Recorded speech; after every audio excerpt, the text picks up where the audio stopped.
Bismillahirrahmanirrahim. Penghasilannya tiap hari jutaan, tapi nggak pernah cukup karena dia tidak punya sifat qanaah. Suatu hari telah datang seorang kaya pada seorang ulama yang kelihatannya miskin dengan membawa uang dinar, uang yang terbuat dari emas. Jadi kalian tahu ada uang dinar, uang terbuat dari emas. 1000 dinar, mahal 1000 dinar. 1000 dinarnya 1,5 miliar hampir.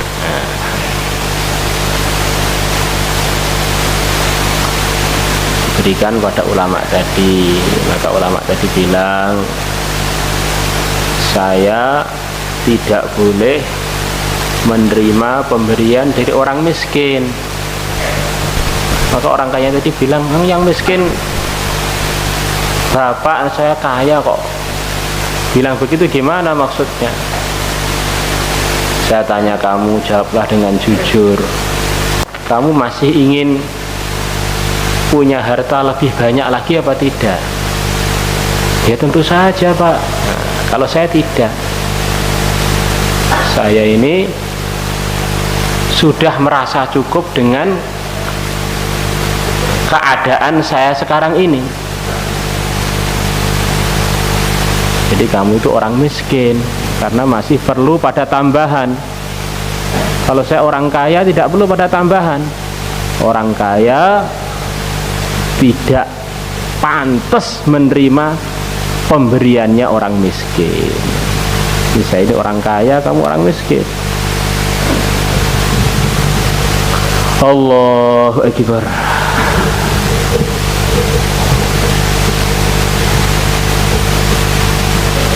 Dan orang ini kalau diberi qanaah ini, kamu jangan menganggap rizkinya akan berkurang. Rizki itu tetap akan datang sesuai dengan bagiannya. Jadi kalau orang ini punya sifat qanaah, dia ini akan tenang hidupnya.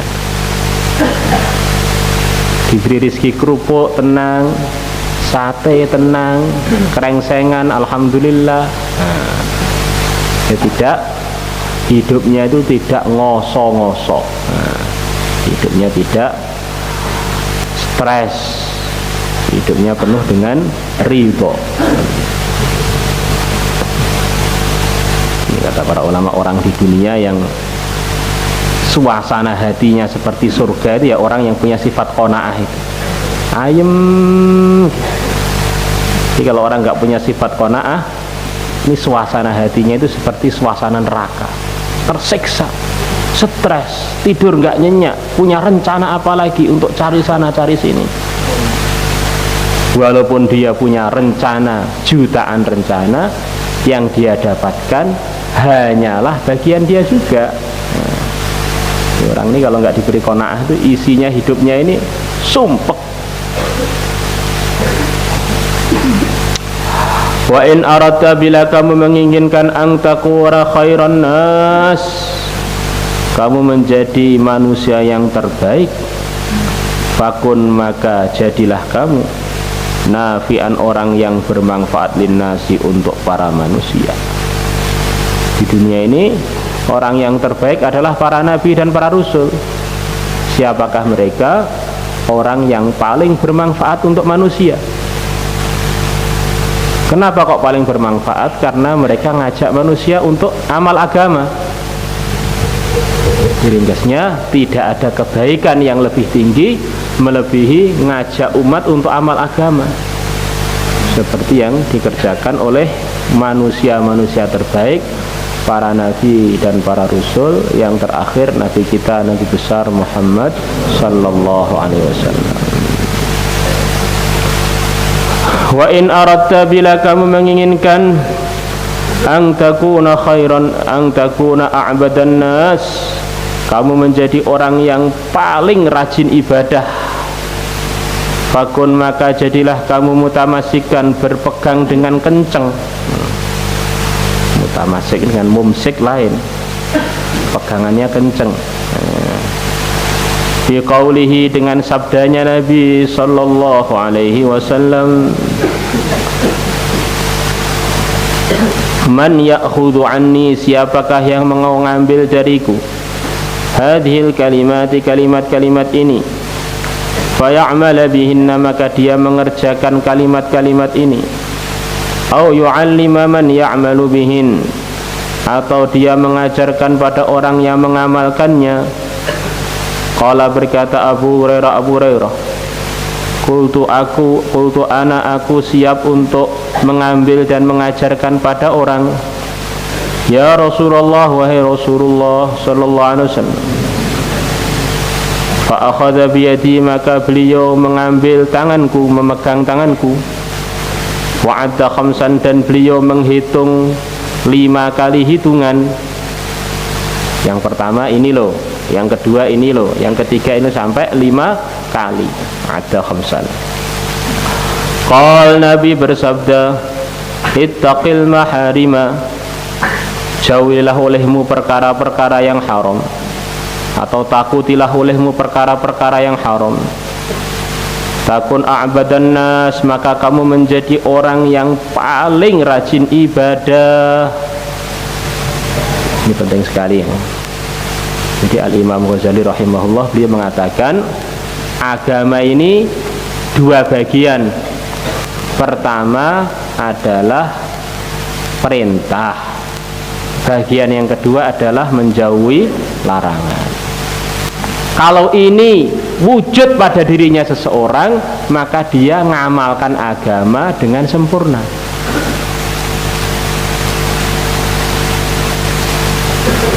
Itulah namanya orang takwa. Janji-janji keberkahan, kemudahan, nusratullah, pembelaan, sukses dunia, sukses akhirat, surga, diridhai oleh Allah. Ini adalah untuk orang yang takwa, mengumpulkan antara melaksanakan perintah dan menjauhi larangan. Sampai beliau mengatakan bahwa kadang-kadang orang ini sudah dilihat rajin dalam urusan ibadah, tapi dia belum bisa meninggalkan perkara-perkara yang haram. Nah, ini belum bisa masuk dalam kalangannya muttaqin yang sebenarnya. Jadi ibadah yang tertinggi adalah melaksanakan perintah, menjauhi larangan. Maka sebagian ulama mengatakan iman yang untuk mewujudkan ibadah dalam diri kita ini kadang-kadang belum cukup untuk meluruskan atau belum cukup untuk menahan kita dari kemaksiatan-kemaksiatan.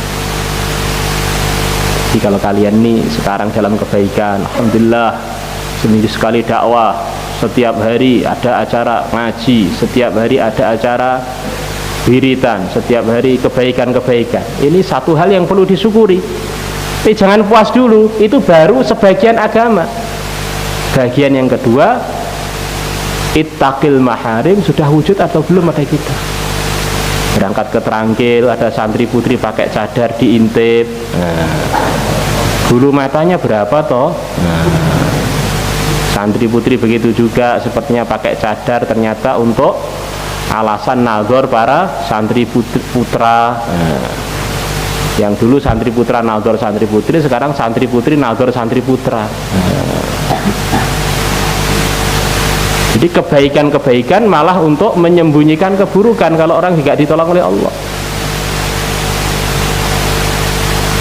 Jadi kalau kamu ingin menyandang gelar a'badan nas, jauhilah perkara yang haram. Ini baru mengamalkan agama layak untuk doanya makbul. Innama yataqabbalullah minal muttaqin. Amalan apa saja diterima oleh Allah dari kita. Doa makbul, sholat makbul, hajat-hajat diperhatikan oleh Allah dari orang-orang yang takwa. Warḍa, dan ridholah kamu bima qasamallahu laka, dengan perkara yang telah Allah bagi untukmu. Takun aghnan nas, maka kamu menjadi orang yang terkaya. Wa ahsin, dan berbuatlah baik ila jarika pada tetangga kamu. Takun mukminan, maka kamu akan jadi orang iman yang sebenarnya. Wa ahibbalin nas, wa ahsin ila jarika ini diantara maksudnya, diantara sifatnya orang beriman yang sebenarnya, dia ini akan punya akhlak yang baik dengan tetangga-tetangganya. Ini orang ini akan ketahuan baik atau tidak, diantaranya adalah dengan kita tanya pada tetangganya, baik enggak itu. Kalau tetangganya bilang baik, memang dia ini orang baik. Kalau tetangganya bilang enggak, karena dia ini memang hari-hari dengan tetangga. Kalau kita ketemu dengan orang yang kita belum kenal identitasnya, belum kenal latar belakangnya, caranya ngecek bagaimana? Kembalikan pada tetangganya. Bagaimana pendapat kalian mengenai orang ini? Maka pendapatnya tetangga inilah yang paling akurat mengenai data dia. Wa ahibbalin nas, dan cintailah untuk para manusia. Ma perkara tuhibbul nafsika, yang kamu sukai untuk diri kamu. Takun musliman, maka kamu menjadi orang Islam yang sebenarnya. Orang Islam yang sebenarnya adalah apa yang dia suka untuk diri dia berupa kebaikan, maka dia juga ingin terjadi kebaikan itu terjadi pada orang lain. Dia ingin jadi orang soleh, dia juga ingin semua orang Islam jadi orang soleh. Dia ingin jadi da'i, dia juga ingin semua orang Islam semuanya jadi da'i. Dia ingin jadi orang takwa, maka dia juga ingin teman-temannya semuanya jadi orang takwa. Ini baru orang Islam yang sebenarnya. Allah. Jadi kalau orang ingin kebaikan untuk dirinya saja, tidak suka pada orang lain kebaikan, ini orang ini tanda Islamnya ini nggak sempurna. Ada sifat dengki, ada sifat hasad yang membahayakan agama dia. Wala tuksirid dhahka, dan kamu jangan memperbanyak tertawa. Tertawa itu boleh, Nabi pernah tertawa juga, para sahabat juga pernah tertawa. Tapi kalau kebanyakan tertawa itu nggak baik.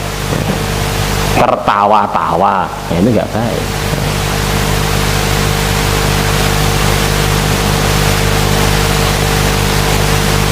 In yakum wa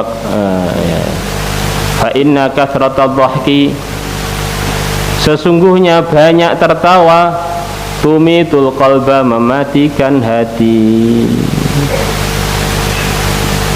Orang kok suka tertawa, ini tanda risaunya kurang, pikir akhiratnya kurang, ingatnya mati kurang.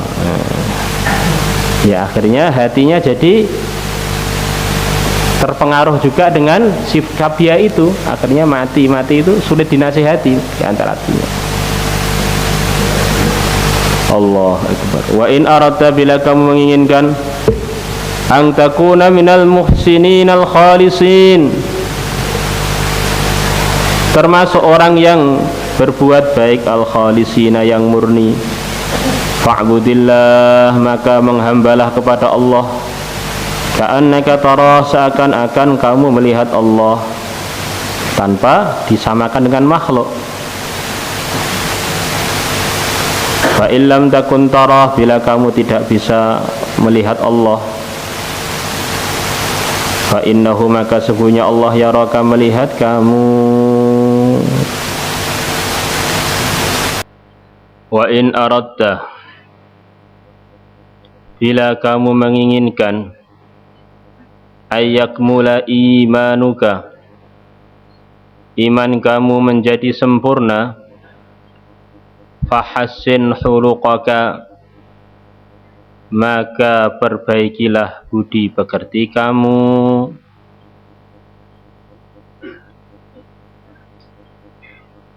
Kata para ulama, seluruh amalan ini sempurna atau merosotnya, semangatnya atau loyonya, ini ada kaitan dengan sempurna atau lemahnya iman, termasuk urusan akhlak. Di dunia ini orang yang paling baik budi pekertinya adalah para nabi dan para rasul. Merekalah juga orang yang paling sempurna imannya.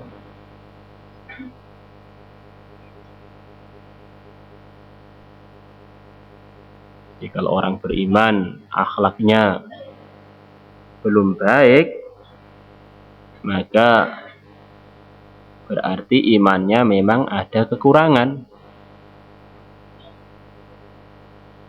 Bagaimana Rasulullah SAW ditanya oleh para sahabat, "Ya Rasulullah, kami punya tetangga seorang wanita yang siangnya dia ini sibuk dengan puasa, malamnya sibuk dengan ibadah. Begitu hari-hari dia. Tapi dia ini punya kelakuan suka menyakiti tetangganya. Bagaimana perempuan tersebut?" Maka Nabi mengatakan, "Hiya finnar." Perempuan tersebut neraka. Di neraka. Di iman ini ada buahnya. Buahnya adalah amalan-amalan itu. Maka Imam Al-Baihaqi rahimahullah, beliau menyusun kitab namanya Syu'abul Iman, cabang-cabang iman. Begitu orang itu punya iman, maka imannya akan membuahkan macam-macam kebaikan. Jadi antara Syu'abul Iman adalah budi pekerti yang baik. Baik budi pekerti dengan Allah, dengan taat kepada Allah, menunaikan hak-haknya Allah. Baik budi pekerti pada makhluk dengan menunaikan hak-hak mereka dan lain sebagainya. La ilaha illallah. Bagaimana ada seorang wanita, dia ini buruk akhlaknya dengan kucing, bukan dengan orang Islam, dengan kucing. Yang mana kucing ini hambanya Allah. Kalau orang ini berbuat akhlak yang tidak baik dengan kucing, ini juga berarti telah menyakiti salah satu hambanya Allah. Dakhalat imra'atun an-nara fi hirratin habasatha la hiya at'amatha wa la tarakatha ta'kulu min khashashil ard. Ada seorang wanita telah masuk neraka karena kucing yang dia kurung, tidak diberi makan dan juga tidak dilepas biar cari makan sendiri. Jadi buruk akhlak dengan kucing saja bisa menyebabkan murkanya Allah, apalagi dengan orang iman, dengan cucunya Nabi Adam, yang beriman. Suatu hari Ibnu Umar radhiyallahu anhuma, dalam hadis riwayat Tirmidzi, beliau tawaf. Selepas tawaf beliau melihat Ka'bah. Kemudian beliau mengatakan, "Ma a'dhamaki wa a'dhama hurmataki, walakinnal mu'mina in a'dhamu hurmatan minki," atau kama jaa atau kama qala Ibnu Umar. Ma a'dhamaki, alangkah agungnya kamu wahai Ka'bah. Wa a'dhama hurmataki, dan alangkah agungnya kehormatan kamu. Tetapi orang beriman di sisi Allah lebih agung lagi, melebihi kamu. Kita pernah dengar kan? Tayran Ababil. Pernah dengar ya? Yang diceritakan dalam surat Ababil itu bagaimana pasukan Abrahah mau menyerbu Ka'bah. Maka Allah kirimkan burung ababil membawa batu-batu panas, jatuhkan pada mereka, akhirnya mereka gosong hangus.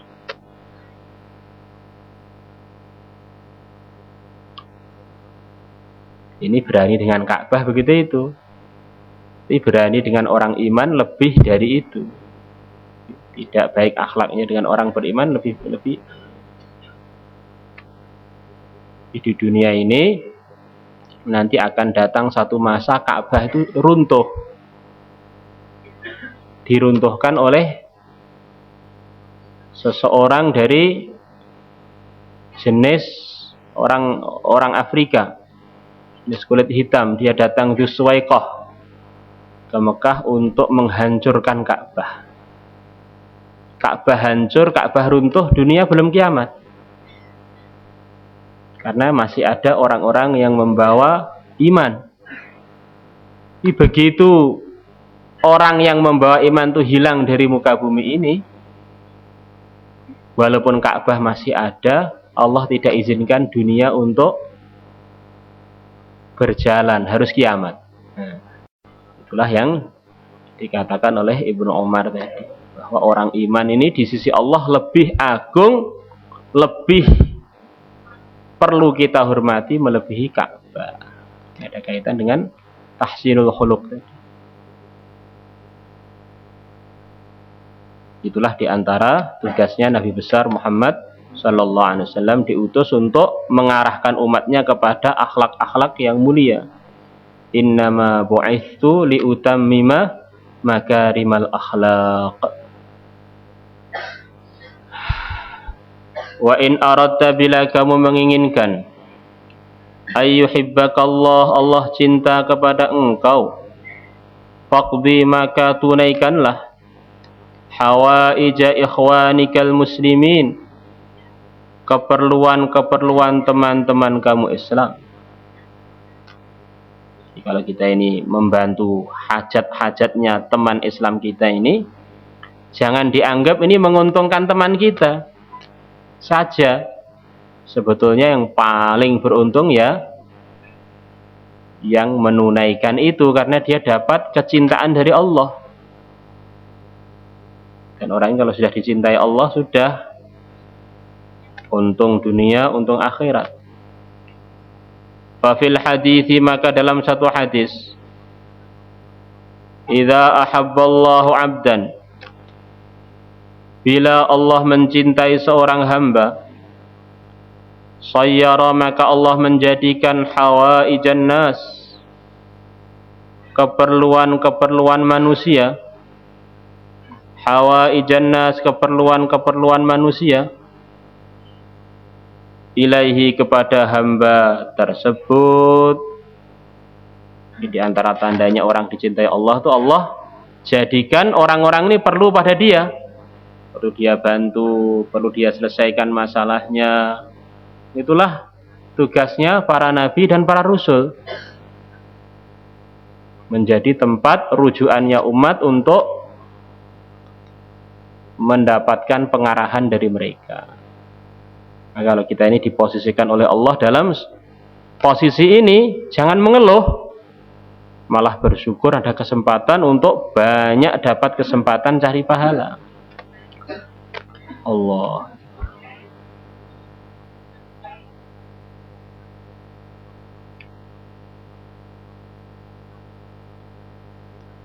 Bagaimana suatu hari Nabi Musa alaihissalatu wassalam, beliau begitu capek karena tidak sempat istirahat, didatangi oleh Bani Israel untuk minta arahan beliau, minta arahan beliau, sampai terbetik dalam hati beliau, kok capek sekali ngurus hajat-hajatnya umat.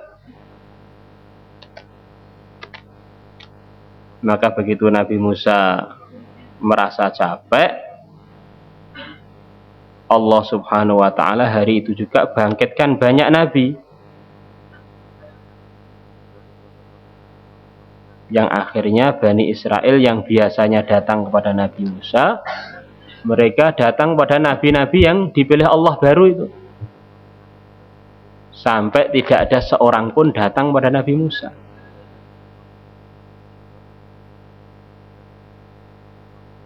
Waktu berjalan, Nabi Musa heran, kok nggak ada seorang pun yang datang pada saya untuk minta arahan, untuk minta diselesaikan macam-macam hajat mereka. Maka beliau tanya kepada Allah, ya Allah, kenapa Bani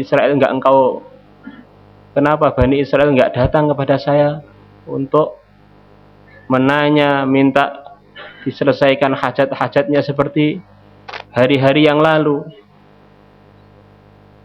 Maka Allah berfirman, katanya kamu capek. Kalau kamu capek masih banyak hamba-hambaku yang bisa saya gunakan. Maka Nabi Musa bilang, enggak saya capek, saya ingin digunakan lagi untuk agama. Maka nabi-nabi yang dibangkitkan oleh Allah tadi diwafatkan, Nabi Musa jadi nabi yang diperlukan oleh Bani Israel lagi. Ini satu contoh cerita Israiliyat. Kadang-kadang kita ini digunakan oleh Allah untuk kebaikan-kebaikan. Ini merupakan satu anugerah yang begitu besar. Nah, kadang-kadang diri kita ini tidak bersyukur, malah mengeluh. Untuk ngapalkan Quran, untuk ngaji, calon-calon ustadz, calon-calon ulama, calon-calon hafid, malah ingin mencari suasana yang lain. Capek saya di pondok, saya tak ingin muter-muter di pinggir-pinggir jalan saja. Allah kuasa melepas nikmat itu, begitu dilepas, alangkah ruginya kita. Dari duduk taklim menjadi duduk di cangkruk. Dari biasa baca Quran menjadi baca Quran. Biasa melihat kebaikan, melihat kemaksiatan. Nah, kalau orang bisa digunakan dalam kebaikan, bersyukur dan minta kepada Allah biar dikekalkan dalam kebaikan itu sampai menghadap kepada Allah. Ini kadang-kadang hati itu digoda oleh setan begitu itu. Ini gawat ini. Disibukkan dalam kebaikan, ngeluh. Oh, kamu itu kalau nggak mondok paling ngembala kambing, macul, makan, tidur, nelek, mate. Nah, habis ceritanya. Ini di dalam kebaikan nggak syukur. Jadi santri nggak syukur, akhirnya jadi sapi. Wa in aradta, bila kamu menginginkan, ang takuna minal muti'in, kamu menjadi kalangannya orang yang taat kepada Allah, fa'addi marilah ma perkara faradallahu alaik, yang Allah telah mewajibkannya atas kamu.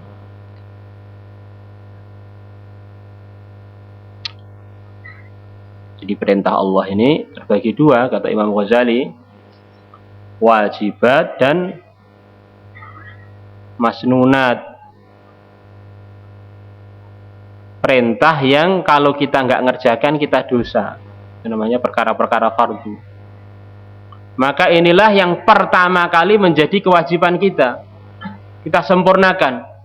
Salat 5 waktu, puasa Ramadan, zakat bagi yang ada nisab, kemudian haji ke Baitullah.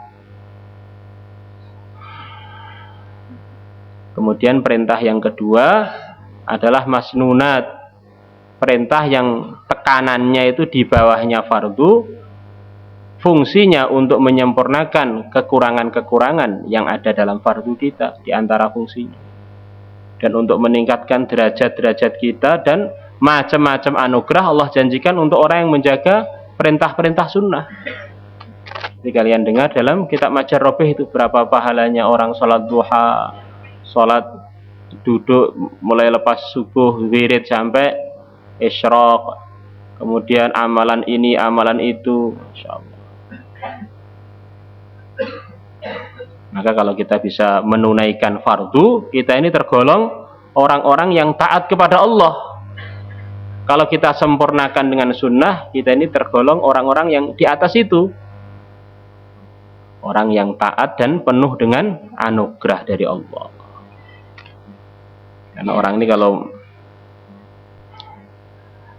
mengamalkan sunnah dapat pahala, kalau ditinggalkan bukan sekedar tidak dosa, dia dapat macam-macam kerugian. Sudah sering kita dengar, kalau ada suami istri kumpul, kemudian doa Allahumma jannibna wa jannibis syaitan fima razaqtana, terlahir anak, maka anaknya tidak bisa digoda setan sampai wafat. Munculnya generasi yang nakal ini gara-gara meninggalkan satu amalan sunnah ini. Santri-santri yang guling-guling sudah diatur tuh ayahnya dulu, ibunya dulu lupa baca doa. Bukan lupa fardu, Bagaimana kalau lupa fardu? Lupa satu sunnah bisa menyebabkan musibah yang berkepanjangan. Allah.